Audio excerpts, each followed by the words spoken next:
Good afternoon, everyone, and thank you so much for joining me today in this session. Jai Hind and Namaste. I am Ranita, Technical Manager Exports, representing Geolife Agritech India Private Limited. And I welcome you all today for a very, very interesting session in our Facebook Live. And I hope all of you, including your families, are safe and sound and you are in good health and spirit. During this hard time and this pandemic, you really need to take care of yourself. Today's session will broadly talk about two important topics. One is something that we are brutally affected by, which is COVID 19. And you must be wondering what is COVID 19? Everybody knows it is a virus. So you understand how dangerous and how destructive a virus can be. So imagine similarly how plants can be affected by viruses as well. And we do have masks, sanitizers, hand washers, and maybe after a certain point of time, we will also get the vaccination. But how do plants recover themselves? How do they protect themselves? So we'll talk about that, whether there is anything to protect such kind of viruses. And the second topic is also very interesting, and it is also the topic of my presentation. So let me just share it with you all.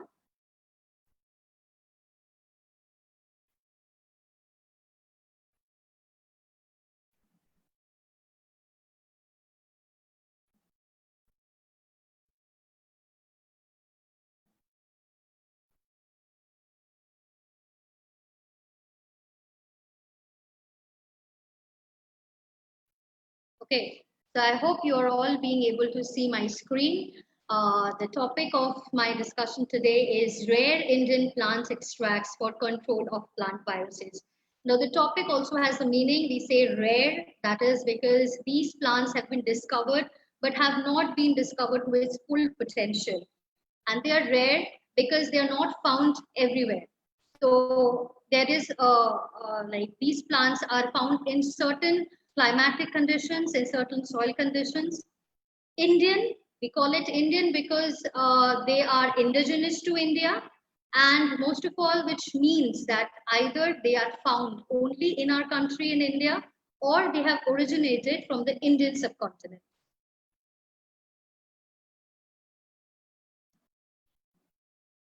So coming to the next slide, which talks about Ayurveda, the science of life.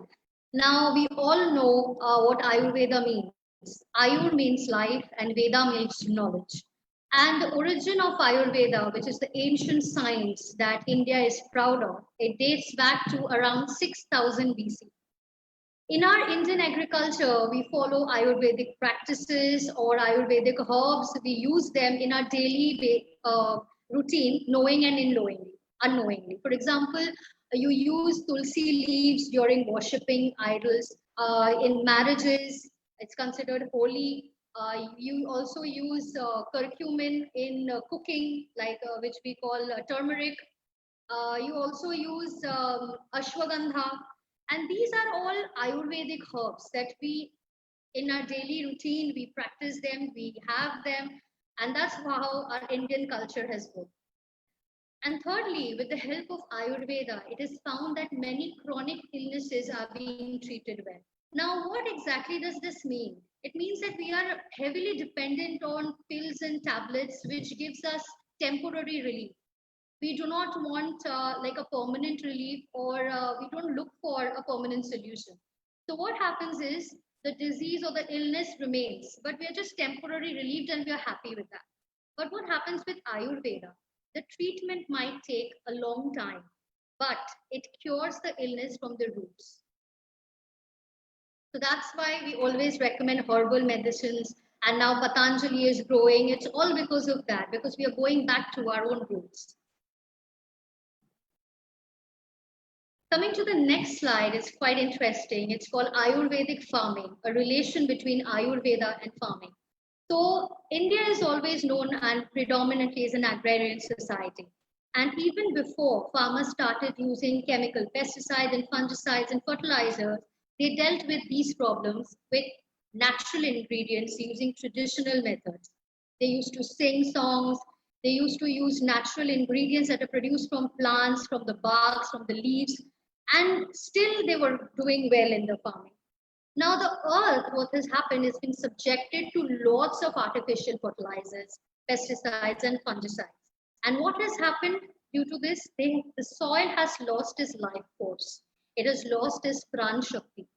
The plants which grow now, they are weak in their immunity. They do not have that vitality, and they are easily attacked by all kinds of pests and diseases. So naturally, we've made them so weak by putting these artificial fertilizers and pesticides and chemical fertilizers and pesticides that they do not have the potential to cure themselves naturally or have a potential immunity that they are losing every day.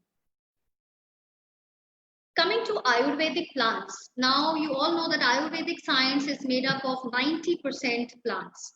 So they are mostly plant-based. And most of the researchers say that the classical preparations of Ayurveda is mostly polyherbal. Now, what is a polyherbal preparation? You see, poly means many and herbal means herbs. So a lot of herbs, when they are into a consortium with each other, they give the best results. So it is a perfect combination of various plant species giving excellent results, but a thorough knowledge of each and every plant is equally necessary. So now why do we say thorough knowledge is necessary? Because each and every plant species have their own phytochemicals, they have their own enzymes, they have their own hormones, which you need to know. And you need to know whether they can combine with other kinds of phytohormones and enzymes. So each and every species need to be properly studied to understand the combination, to understand the consortium.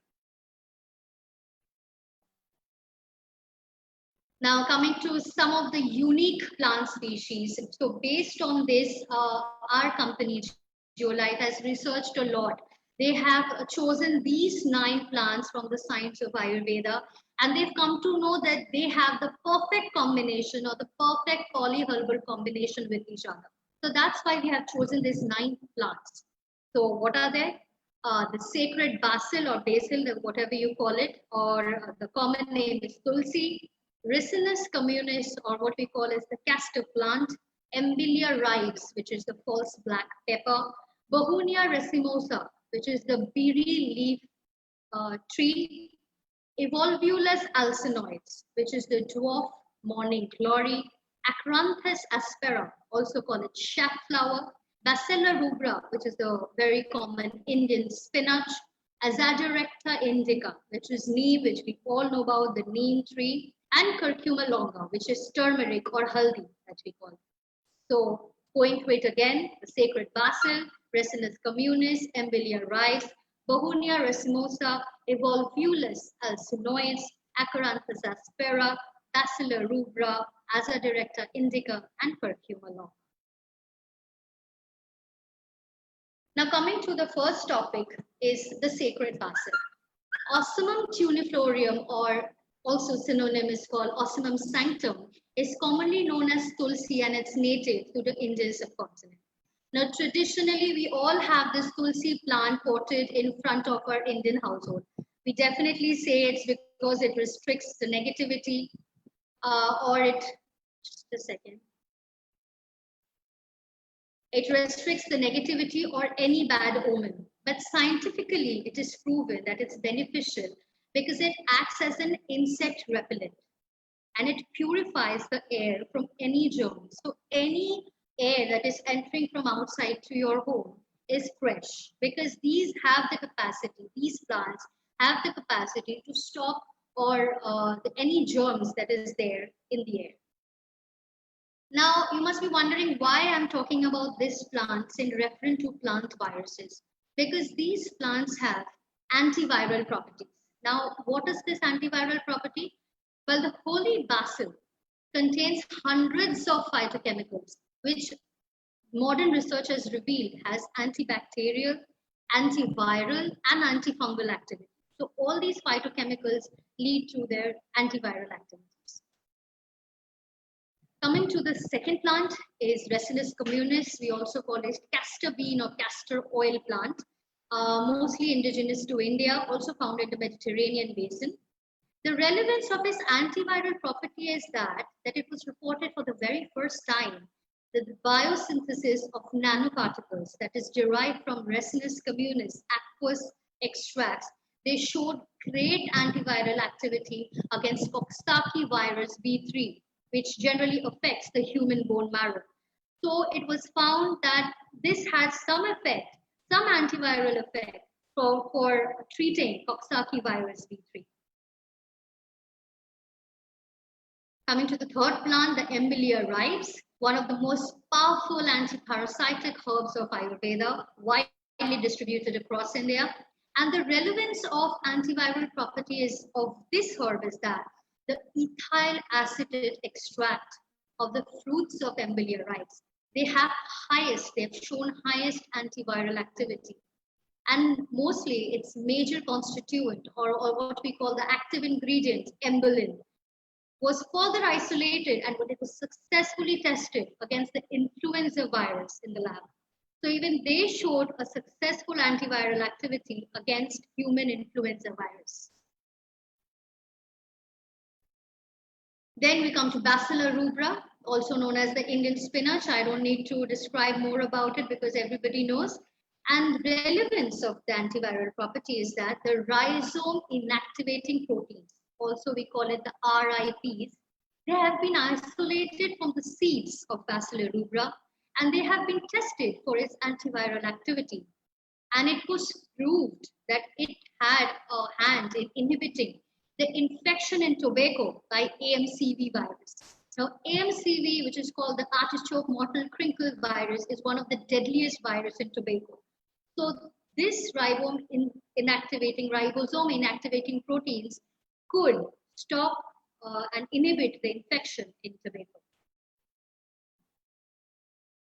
Now we come to Acaranthus aspera. It has occupied a pivotal position in Indian agriculture and folk medicine, distributed throughout the tropical and subtropical regions of India. Now, what's the relevance of its antiviral property? Well, there has been researchers that the antiviral potential of the methanolic extracts of Acaranthus aspera, which is also one of its purest compounds, known as the oleonic acid, or the OA, was tested successfully against herpes simplex virus type 1 and type 2. So for treating herpes simplex virus in humans, we found some antiviral properties from the methanolic extract and oleonic acid of this species. Coming to Azadirachtin indica, which is neem. Everybody knows what neem is all about. Every part of neem is important. We also call it Sanjeevani, this plant, because every part has antifungal, antiviral, antibacterial constituents. So we use the leaves, the barks, the seeds, the seed kernels, like every part is used for neem. And its most important compound, which is azadirachtin, also called as the active ingredient compound, belonging to the linoid group. It has the property and is an excellent repellent against 600 pest species. So you know there are so many formulations of neems which are used to treat so many different kinds of pests and diseases. But it also has a relevance for antiviral property, which is that the neem bark extract that has been studied and there has been a possible mechanism found for herpes simplex virus type 1. Coming to the last but not the least, Curcuma longa, we call it turmeric or haldi. It's a rhizomatous, herbaceous, perennial plant and native to Indian subcontinent. We use it in cooking, in medicines, in ointments, and also for treating cancers. Now, the relevance of the antiviral property. The aqueous solution of Curcuma longa helps in treating the liver disease that is caused by hepatitis B virus or the HBV virus in Asia. The curcumin, which is the active ingredient of turmeric, has also shown anti-proliferative effects in multiple cancers. Now, what is anti-proliferative effect? Which means it stops the virus from spreading. Okay, so it doesn't stop, it stops it from multiplying, stops the cancer from multiplying. That is the most important part of the cancer, that it spreads to the whole part of your body. So it stops that. Now we have multiple properties of curcumin. Now curcumin is treated for all these kinds of cancer that you can see on your screen, for gastrointestinal cancers, for urinary cancers, brain tumors, breast cancers, gynecologic cancers, thoracic or HNN cancers, melanoma, bone marrow cancers, and hematological cancers, which like leukemia, lymphoma, multiple myeloma. So all these are there. And some of these cancers are caused by viruses. Now, for example, the gastrointestinal virus is caused by the hepatitis C virus, while the gynecologic cancers like the cervical cancers and the uterus cancers, they are caused by HPV virus. While the lung, oral, and thymus cancers are caused by HIV virus, while the leukemia, lymphoma, and multiple myeloma cancers are caused by the HTLV1 virus. So some of these cancers are also due to the viruses. And if curcumin can stop the cancers, it can stop the viruses as well. So after understanding the potential, the compatibility, and the broad spectrum antiviral benefits of these herbs, what did we do, or what did our researchers do? Our researchers developed a product which could work against many kinds of viral infection in plants as well. So after understanding the relevance of them in human viruses, we understood that it might have a possible connection to stopping plant viruses as well. So here is the magical product we call NoVirus. It is a unique formulation that is made from the consortium of all the plant extracts that we talked about before.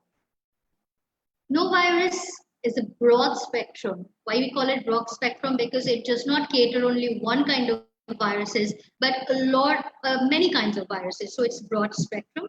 Antiviral organic product. Yes, it's completely organic because they are herbal based, Ayurvedic based, so they're completely organic. And it protects the plants from viruses and also improves resistance against them. It is organically certified from iPhone BioCert, and it is also formulated from the combination of rare herbs, which stops the virus immediately and gives fresh growth and infection-free yielding plants. We also have received the 6-pack GLP toxicology data, which also further signifies that it's non-hazardous and there is no health hazard in this particular formulation. So this is how our formulation looks like. It's light brown in color. Okay. Now, this is quite interesting, the mode of action of NoVirus. Now, you know it's very, very difficult to kill virus, and viruses cannot be killed. They potentially cannot be killed, but yes, they can be stopped. So if you can see on the right-hand side, the picture that elaborates, this elaborates the structure of a virus. Now, the plant virus potentially consists of two important parts, which is the capsid or the protein part, and the genetic material, which is the RNA or the DNA. But in case of plant viruses, it's mostly the RNA. And this entire particle is called virion because this is the infective part of the virus. This is what multiplies and this is what kills a plant. So virus cannot be killed. Hence, NoVirus works by encapsulating the infective particles or the virions and stops it from spreading and multiplying. So if you can clearly see the picture below, you see if you consider the green one as the virion or the virion particle, you see what does the blue layer does. It is encapsulating or stopping it or making a cover so that it cannot spread, so that it cannot further multiply. So what happens if that is done? The conductive tissues like the xylem and phloem, which has been blocked by these kind of viruses, they open up. And because of that, the plant starts recovering. So the new plants and the new shoots and the new leaves and the new fruits are devoid of these kind of viruses. Coming to the application rates, we recommend during the preventive stage, you use NoVirus 3 to 5 ml per liter of water through spray and repeat it after every 10 to 15 days. In case of curative, the first application is during the initiation of the disease. And the no virus, we recommend to spray 3 to 5 ml per liter of water with the chemical insecticide in case of vector transmission. Now, this is a very, very important point for you to understand because vector transmission is another problem during viral diseases. There are white flies, there are aphids, which kind of transmit these viruses from one plant to another. So not only do you have to stop the virus in the plants, but you have to also stop the vectors which causing the viruses. So that's the curative application. We say whichever viruses are transmitted by vectors, you have to use a chemical insecticides along. And during the initiation of the virus is because we do not want you to spray in old, damaged, totally damaged leaves because it's hard for them to recover. So you use it in plants which have the capacity to recover, are in the starting of the viral disease stage that time. The second application, of course, we recommend 4 days after the first spray. And that time we recommend no virus 3 to 5 ml per liter with 1 gram per liter of vigor or any plant growth promoter to be specific. So why do you require a plant growth promoter at this point of time? Because plants are already into biotic stress. They need to recover from that. They need that amount of vitamins, enzyme, nutrients, everything potentially required so that they can recover from that stress. Their metabolic activity can start becoming normal because they are also stopped when they are virally attacked. So this plant growth promoter is very, very important at this stage to give the plants its required vitality. And next is you can repeat this application every 10 to 15 days with no virus 3 to 5 ml per liter of water, 10 to 15 days in intervals. So these are some of the interesting results that we have tabulated here in the tablet. That is that there are a lot of different crops and we found it in different countries that it's worked amazing. So you see the crops are cucurbits and the diseases are on the right hand side. So in Peru, we had checked in cucurbits, it had worked amazing in zucchini yellow mosaic virus. In case of hot peppers in Colombia for mosaic virus of hot peppers. Okra, we've checked in Bangladesh for okra mosaic virus.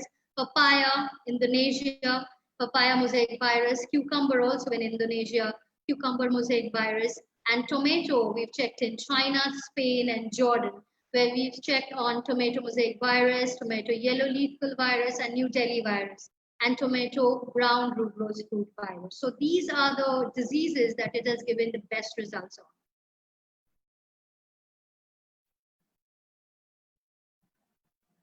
Okay, so some of the results we have elaborated with the pictures.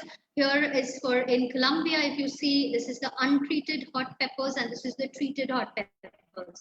So the untreated ones, you see there is no growth of new leaves or new fruits. But in case of the right-hand side, you see after the application, after 10 days, 10 to 15 days, you see how the new leaves have flourished. It's more green, it's more bushy, there is new growth, there is new fruits, there is new yield. So that's the difference. And we've tabulated that here also, that the chart shows that during December, 1,038.5 kg of hot peppers were reaped from the treated plot compared to only 790.5 kg in the untreated plot, which means that they have produced 31% more peppers using virus. Can you believe a plot getting affected by virus and then recovering and then giving you an yield of 31% more? I mean, that's amazing. And then the next one is the zucchini yellow mosaic virus in cucurbits in Peru. It's one of the deadliest viruses and it affects the cucurbit crops all over the world. And they are mostly transmitted by aphids. Now you see in the picture that this is before the application of no virus, where the shoots have curled up and there is a presence of the mosaic, you can see clearly. And on the 10th day of the assessment, You can see after the spray, after 10 days after spray, there is the development of new outbreaks without any presence of symptoms of mosaic or any curlness or anything. So you can see how green, how bushy these plants have become. Okay, so we also have two interesting versions of no virus. One is chili special and one is tomato cucurbit special. Because in certain atmospheres, in certain climatic conditions, no virus might not work for certain diseases, for certain kinds of diseases, considering the climate and considering the soil conditions. So for them, we have specifically formulated two important formulations. One is chili special for chili mosaic, for chili leaf curl for that. And another is the tomato, the cucurbit special, which is for the tomatoes, for the other kinds of diseases which no virus cannot treat. And these formulations are also a consortium of different kinds of plant extracts. So all these are from plant extracts, but of different combinations. And in conclusion, we would like to say that no virus is a highly research-based product. It's completely organic and it's born from the science of Ayurveda. This is a highly effective and unique product in the market because I don't think there is still any product in the market or rather in the world which can completely stop a virus. But yes, a product like no virus can be a boon to that kind of problems. And this product has the capability to reduce crop losses through virus infection. We just saw in my previous slide that how it has given better yield and how the plants have grown normally. So this is how no virus is being. This is how no virus is, and this is how, and this is the potential that no virus holds. Okay. Thank you so much for your attention, for your time, for checking the presentations, for listening to me. And I hope it has been helpful. It has been a helpful session. Please leave your comments and questions in the comment box, and I will definitely check it and reply to you later. Thank you so much. Please take care of yourself and your family during this pandemic. And if you have any questions regarding the product, please keep us posted and we'll definitely get back to you. Thank you so much. Bye-bye.